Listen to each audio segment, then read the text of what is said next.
हाँ स्टूडेंट, कैसे हो आप लोग। तो आज कल का ही क्लास को अब आगे बढ़ाते हैं। कल का जो क्लास था अपना speed control of induction motor, उन्हीं को आज आगे बढ़ाते हैं। तो कल हम लोग पढ़े थे कल हम लोग स्पीड कंट्रोल में पढ़े थे क्या, वोल्टेज कंट्रोल। पहले में स्लिप स्लिप कंट्रोल।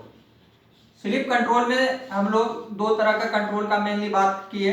एक स्टेटर वोल्टेज कंट्रोल, क्या stator voltage control.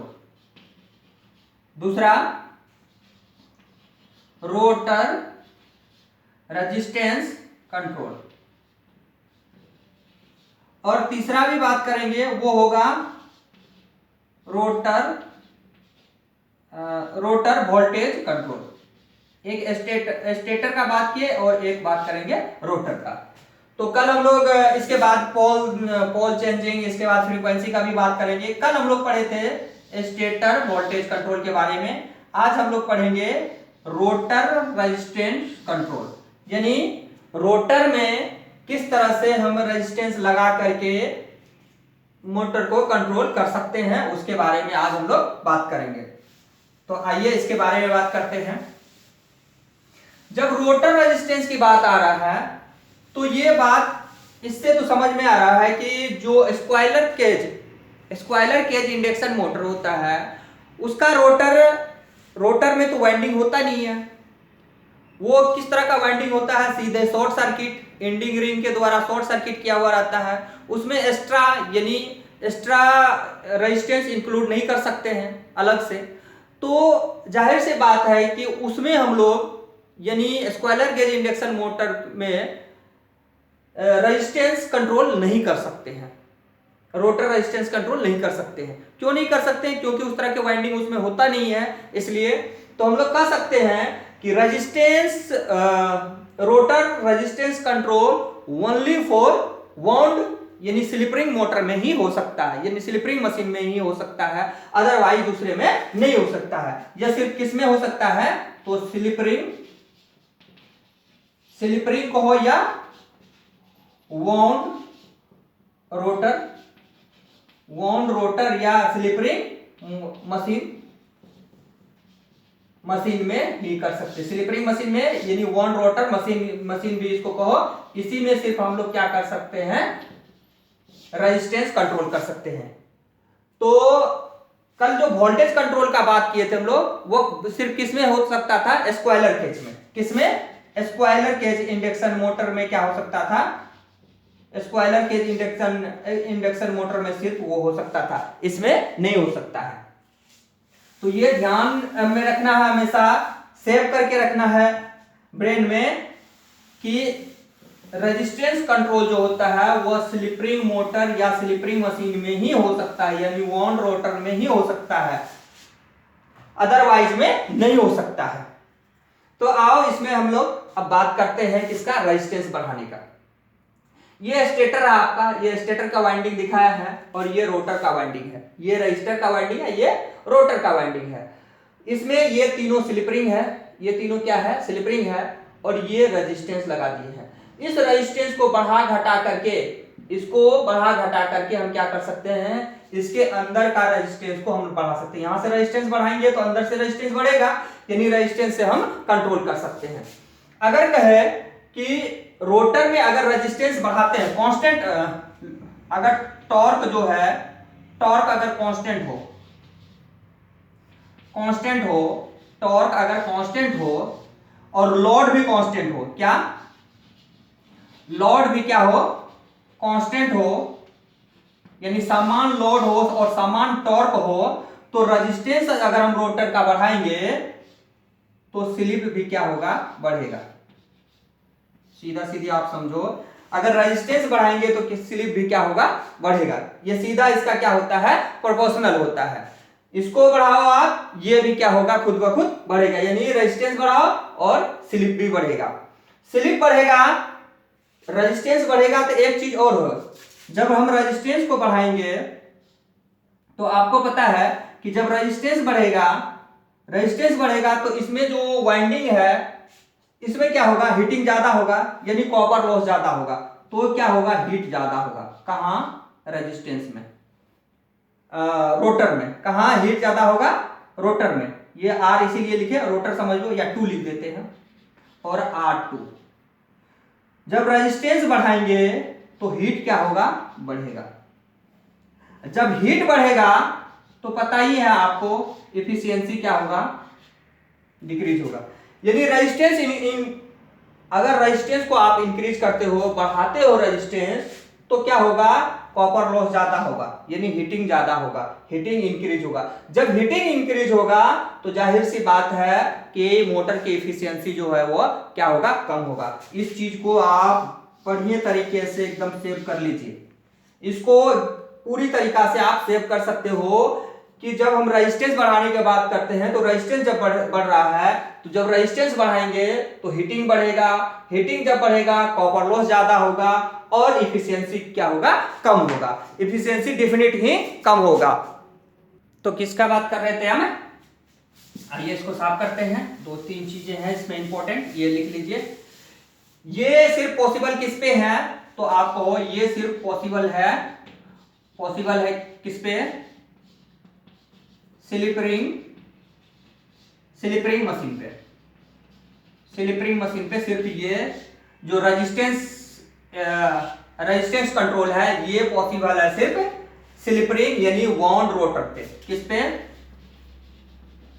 Wound rotor पे यानी स्लिप रिंग मोटर या मशीन को हो या वाउंड रोटर को हो, इस पर ही सिर्फ ये क्या है, संभव है।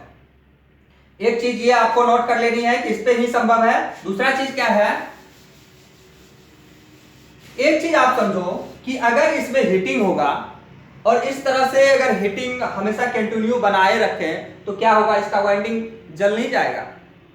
अगर इसमें लगातार इसी तरह से हीटिंग होता रहे, सपोज करो रेजिस्टेंस इसमें बढ़ा दिए, क्या किए, रेजिस्टेंस को इंक्रीज कर दिए, तो आपको पता है रेजिस्टेंस इंक्रीज किए तो क्या होगा, रोटर में जो है वो क्या होगा, हीट ज्यादा होगा, कॉपर लॉसेस ज्यादा होगा और एफिशिएंसी कम होगा। ये तो आपको पता है, लेकिन हम बात सिर्फ इन दोनों का करेंगे। अगर रेजिस्टेंस बढ़ा हुआ हो, ये हीटिंग ज्यादा हो, अगर ज्यादा टाइम, क्योंकि हीटिंग में आपको इसमें ये पता है ना, आर स्क्वायर टी भी मायने रखता है। अगर ज्यादा टाइम के लिए इसको हीट करते रहे तो क्या होगा, वाइंडिंग जल जाएगा।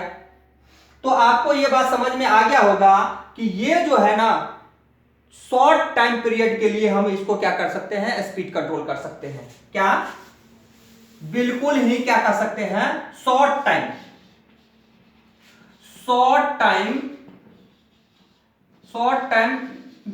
पीरियड के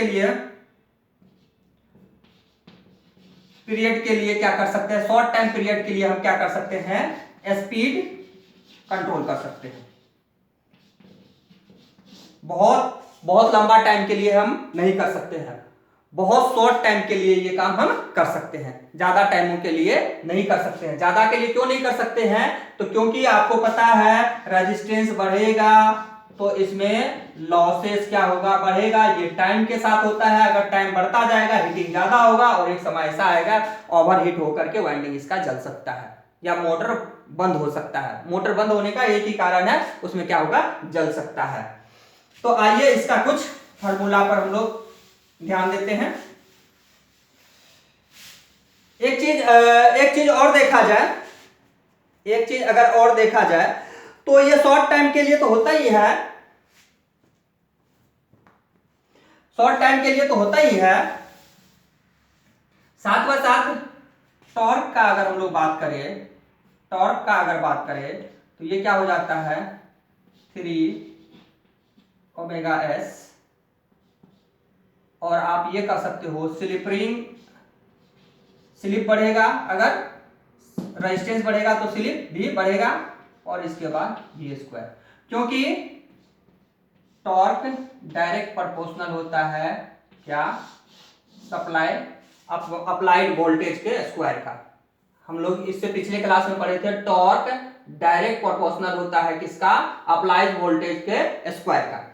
तो ये टॉर्क का ये लगाए, अगर सपोज कर लो तो इसमें देखे थे क्या कि अगर रेजिस्टेंस बढ़ेगा और लोड अगर कांस्टेंट हो तो स्लिप भी बढ़ेगा। रेजिस्टेंस इंक्रीज हो रहा है तो स्लिप भी क्या होगा, इंक्रीज होगा।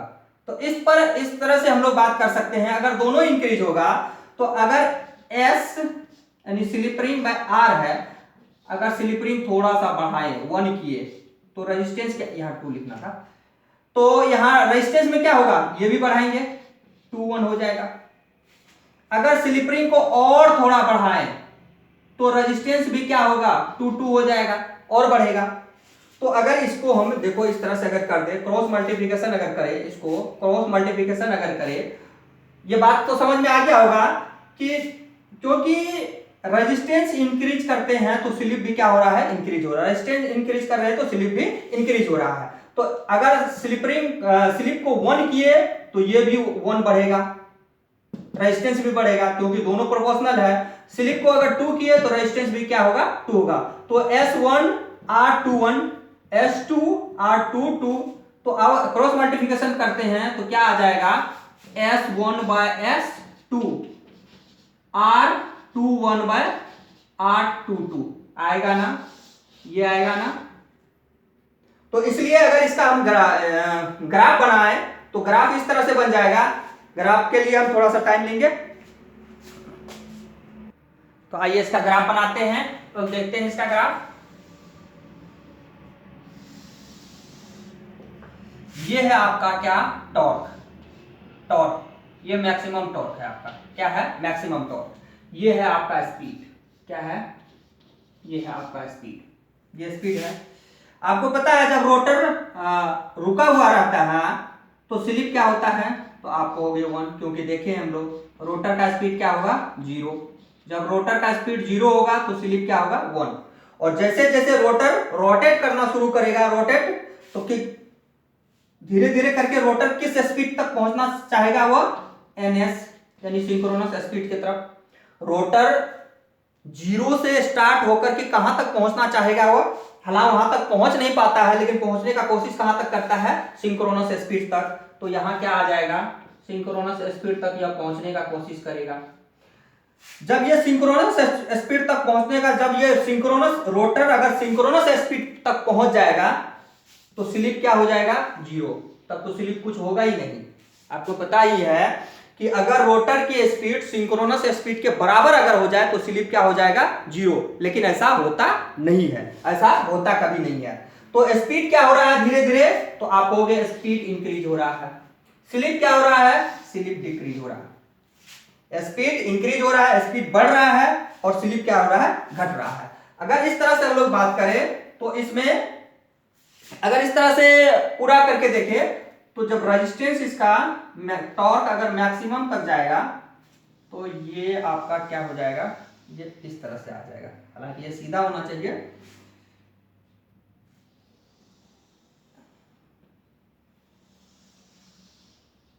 ये ग्राफ आपका इस तरह से ग्राफ आपका दिखेगा, इस तरह से ग्राफ आपका,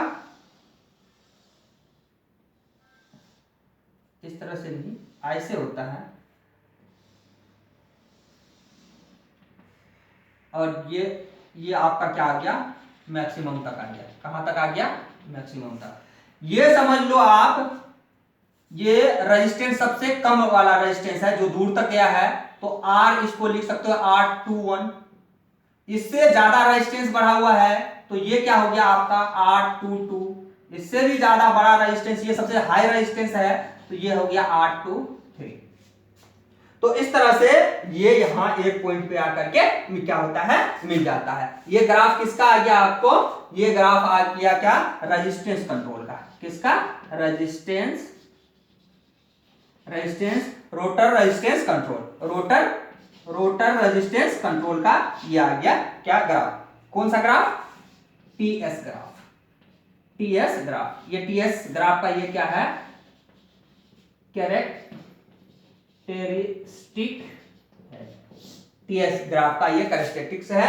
तो इस पर हम लोग इस तरह से देखें। आगे आते हैं, आगे ये ग्राफ आपने बना लिया होगा। अब इससे आगे चलते हैं, तो आगे आ जाएगा आपका कौन सा,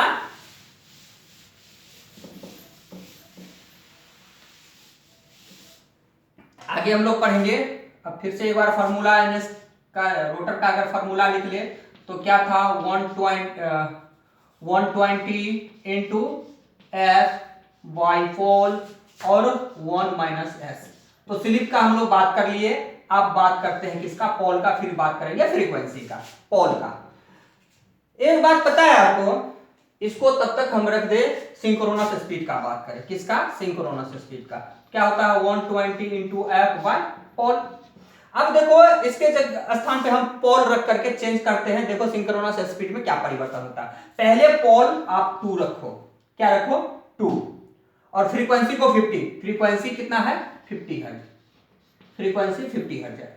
अगर पोल इसके स्थान पर हम 2 रखे तो क्या हो जाएगा, इंटू 50/2, इसको आप काट लो, हो गया 60, हो गया स्पीड कितना 3000 आरपीएम, 3000 आरपीएम, कितना हो गया 3000। पोल को चेंज करते हैं, पोल को क्या करते हैं 2 के स्थान पर पोल को 4 कर लेते हैं, क्योंकि पोल हमेशा पेयर में ही बढ़ता है, क्योंकि पोल जो इसका मैग्नेट का 2 पोल को हम कभी बांट नहीं सकते, ये तो आपको पता है, जब n होगा तो s भी होगा, इसलिए पोल हमेशा क्या होता है, पेयर में ही बढ़ता है।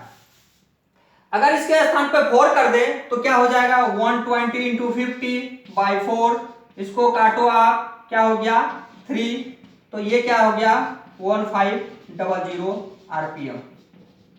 देखा आपने, जैसे जैसे हम पोल को चेंज करते जाते हैं सिंक्रोनस स्पीड का क्या होता है, चेंज होता जाता है। जब सिंक्रोनस स्पीड चेंज होगा तो रोटर का स्पीड भी चेंज ही होगा, क्यों कि सिंक्रोनस स्पीड पर ही रोटर का स्पीड होता है, सिंक्रोनस स्पीड पर ही रोटर का स्पीड क्या करता है, डिपेंड करता है। क्योंकि आप देख लो सिंक्रोनस स्पीड है, सिंक्रोनस स्पीड है तो रोटर का स्पीड है, सिंक्रोनस का स्पीड अगर नहीं होगा तो रोटर का स्पीड नहीं होगा, यानी रोटर स्पीड किस पर डिपेंड करता है, सिंक्रोनस स्पीड पर। और जब हम पोल को चेंज कर रहे हैं तो सिंक्रोनस स्पीड में क्या होता है कि वेरिएशन आ रहा है, चेंजिंग आ रहा है, तो हम लोग पोल को चेंज करके भी उसका स्पीड को क्या कर सकते हैं, कम कर सकते हैं। तो एक बात आता है कि पोल चेंज कैसे करें, ये पोल किस तरह से चेंज होगा। तो आइए दो तरफ से हम पोल को दिखाते हैं कि आपको ये पोल को कैसे, एक तो फिक्स जो फिक्स मोटर होते हैं, अब सपोज कर लो आपको स्पीड कम स्पीड की जरूरत है तो आप 8 पोल का बना दो, इससे ज्यादा स्पीड की जरूरत है तो आप 6 पोल का बना दो, उससे भी ज्यादा स्पीड की जरूरत है तो 4 पोल का बना दो, उससे भी ज्यादा स्पीड की जरूरत है तो 2 पोल का बना दो। एक तो ये फिक्स करके एक इस तरह से मोटर बनाया जाता है कि एक ही मोटर में हम पोल को चेंज कर सकते हैं, अपने आवश्यकता अनुसार स्पीड को बढ़ाने या घटाने के लिए हम उसमें क्या करते हैं, पोल में ही ऐसे कनेक्शन कर देते हैं जिससे हम फील्ड को क्या कर सकते हैं, चेंज कर सकते हैं, सॉरी पोल को चेंज कर सकते हैं, लेकिन एक टाइम में एक ही काम करेगा। जैसे 8 पोल है, जब उसको हम 8 पोल पे चला दिए तो वो एनी टाइम 8 पे ही चलेगा, फिर उसको जब चेंज करके हम 4 पर करेंगे तो वो 4 ही चलेगा। ऐसा नहीं होगा कि थोड़ा टाइम 8 पे चला थोड़ा टाइम इस पे चला, दोनों साथ साथ कभी नहीं हो सकता है। जब 8 पे चलाएंगे तो वो 8 पे ही चलेगा और जब 4 पे चलाएंगे तो वो 4 पे ही, यानी एक टाइम में एक ही तरह के पोल पे काम करेगा वो, लेकिन उसका कनेक्शन एक ही मोटर में 8 पोल भी बनेगा और 4 पोल भी बनेगा, लेकिन वन टाइम वन कंडीशन के पोल पर ही कार्य करेगा। तो आइए उसका वाइंडिंग करके हम आपको दिखाते हैं कि उसका वाइंडिंग कैसे होता है और ऐसा किस तरह से हम चेंज कर पाते हैं। तो आइए देखते हैं वाइंडिंग कैसे बनाते हैं। एक वाइंडिंग को बनाए, यहां देखिए इसमें सप्लाई दिए, अब देखो ये करंट इस तरह से फॉलो कर रहा है, तो करंट का डायरेक्शन यहाँ क्या होगा, ये, और यहाँ होगा ये, यहाँ पर करंट का डायरेक्शन इस तरह से होगा और यहाँ पर करंट का डायरेक्शन ये होगा। फिर आप इधर आ जाओ तो इसमें ये सप्लाई इधर गया है तो यहाँ करंट का डायरेक्शन ये होगा तो यहाँ ये होगा, फिर यहाँ पर करंट का डायरेक्शन ये होगा और यहाँ करंट का डायरेक्शन ये हो जाएगा, ठीक है। और यहाँ से करंट का डायरेक्शन ये होगा, यहाँ से ये करंट निकलेगा।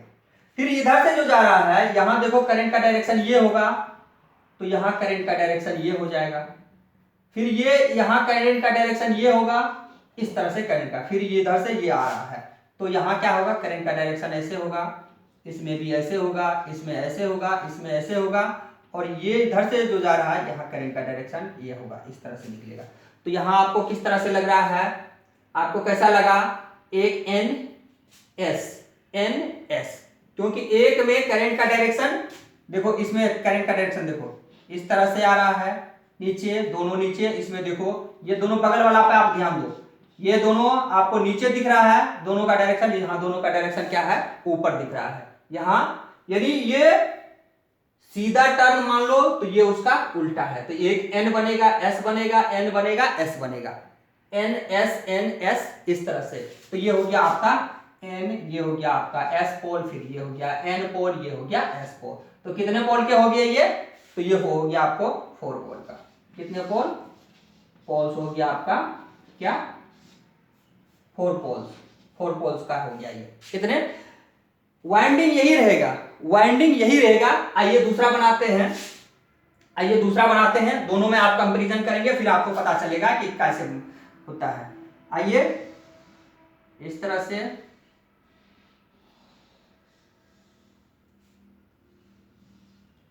थोड़ा छोटा बनाना पड़ सकता है इसमें।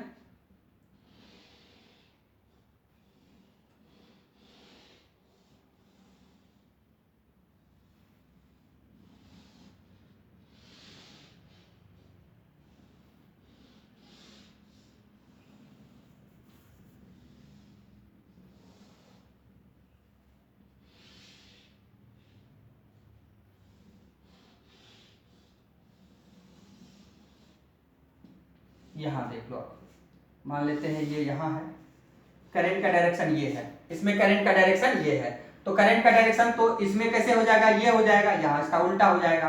फिर यहाँ ये घूम रहा है तो यहाँ ये हो जाएगा, और यहाँ करंट का डायरेक्शन इस तरह से हो जाएगा। फिर ये कहाँ गया, इसमें गया है, तो करंट का डायरेक्शन इस तरह से, इसमें उल्टा। फिर ये यहाँ आया, इसमें इस तरह से, यहाँ इस तरह से। फिर ये निकल के कहाँ आया, आप गौर से देखो तो इसमें आया, करंट का डायरेक्शन ये हो जाएगा, इसमें यहाँ हो जाएगा, इस तरह से करंट का डायरेक्शन। फिर यहां से ये निकल करके कहां गया, यहां गया, तो करंट का डायरेक्शन इस तरह से होगा, इसमें ऐसे हो जाएगा। फिर इसमें देखो ये घूम करके यहां आ रहा, करंट का डायरेक्शन ये है, और यहां ये आ जाएगा।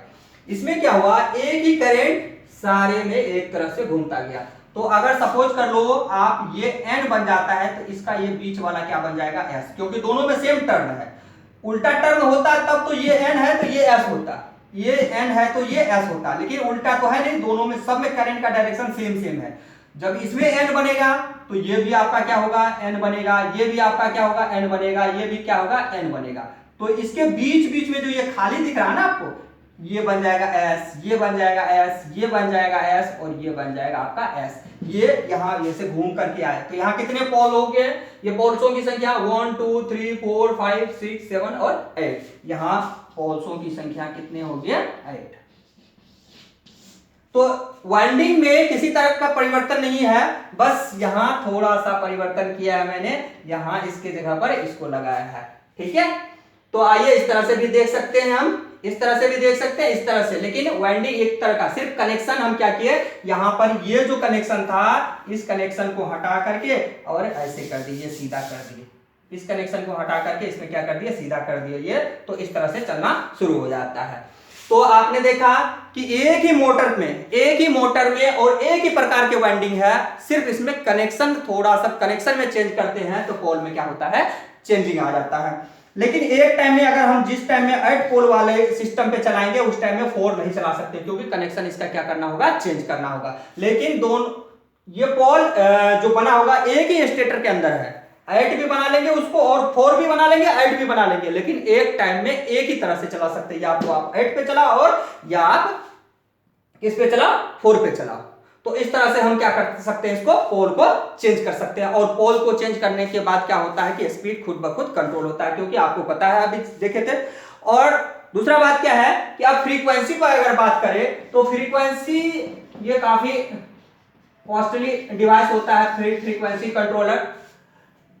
इसको हम इस तरह से कंट्रोल कर सकते हैं, या तो आप किसी अल्टरनेटर के थ्रू अगर मोटर को चला रहे हो तो आप अल्टरनेटर का ही फ्रीक्वेंसी को कंट्रोल कर लो, तो इससे क्या हो जाएगा, ये कंट्रोल हो सकता है। या फ्रीक्वेंसी कंट्रोल डिवाइस भी आता है, VVF, यानी वेरिएबल वोल्टेज वेरिएबल फ्रीक्वेंसी, एक डिवाइस आता है जो काफी कॉस्टली होता है, उसके थ्रू भी हम फ्रीक्वेंसी को कंट्रोल करेंगे तो स्पीड क्या हो जाएगा, कंट्रोल हो जाएगा। तो ये था speed control of induction motor. तो स्टूडेंट, ये क्लास आपको कैसा लगा? अगर आपको क्लास अच्छा लग रहा हो, ये पढ़ाई, ये चैनल की पढ़ाई अगर अच्छा लग रहा हो तो कृपया कमेंट करें। Thank you.